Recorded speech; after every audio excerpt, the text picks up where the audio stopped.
when I got into comedy at 27, I had a turnback moment, man. It was the day I was gonna quit. Because I had enough, man. I was living in this car for 3 years, man. I ain't got no money.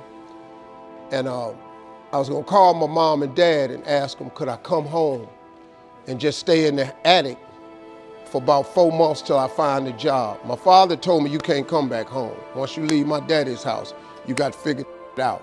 So I knew it was gonna be hard, but they had put an answering machine in the attic for me. And so I was bathing in a hotel in Pensacola, Florida. And the way I used to bathe was, I used to go to hotels that had those bathroom doors that went floor to ceiling. I would go to real fancy, like Ritz-Carltons and stuff like that, because they had linen towels wrapped up in a basket. And I would take a bunch of them and run hot water on them, and I'd take them in the stall and shut the door, and I'd take my bag and I'd soap up. Then I would wait till the coast was clear, and I'd run out and get a bunch of more rags and soak them up and come out and wipe it off. Then I stand there and dry, put my clothes back on. That's how I bathed every other day, man. And so I was in there one time, and they had a convention in town. And when I got all the stuff, I soaped up. This convention let out, and men was just coming in the bathroom, and I couldn't go out. So I couldn't get the soap off. So I let the toilet seat down, and I'm sitting there, man. I just started crying. I said, man, I can't take this no more. I'm finna quit. I'm gonna go call my daddy, just ask him, can I come home, man? I can't do this no more. So before I called him, I called the answer machine, and I got a message. And it said, Steve Harvey, this is Chuck Sutton from Showtime at the Apollo. We saw a tape of you. If you would come to New York Sunday night, this was a Thursday, come to Sunday night, we're gonna put you on TV, Showtime at the Apollo. Put me on TV, that was my dream. But I had a problem. I had $25, and I couldn't get to New York. How was I gonna get to New York with $25? So I said, man, I went back in my car and I'm crying again. I said, man, God, I finally get a shot to get on TV and then I can't even go.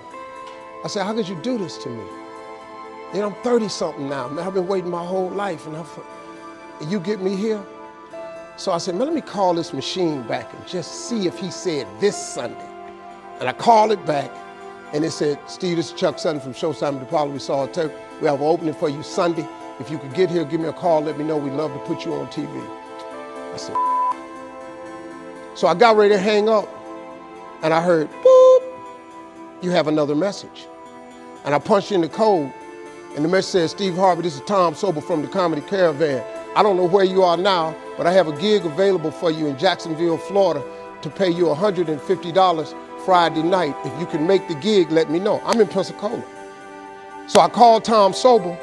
He sends me to this gig to make $150. I go the next night, I make the $150, but I was so funny, the club owner said, if you stay the next night, I'll pay you another $150. I got $300. I called Chuck Sutton back at the Apollo and said, hey man, I just got this message. If you still got room for me in New York, I'll do it. He said, yeah, come on. So I went to Eastern Airlines, bought a round trip ticket for $99 from Jacksonville, Florida to New York, performed on Showtime at the Apollo, wrote the joke that made me famous. Mike Tyson hit this fighter, Mitch Green, in the eye, and his eye started talking. And I wrote that on the way to New York. Got a standing ovation on the Apollo. I have been on television ever since that night right there. That was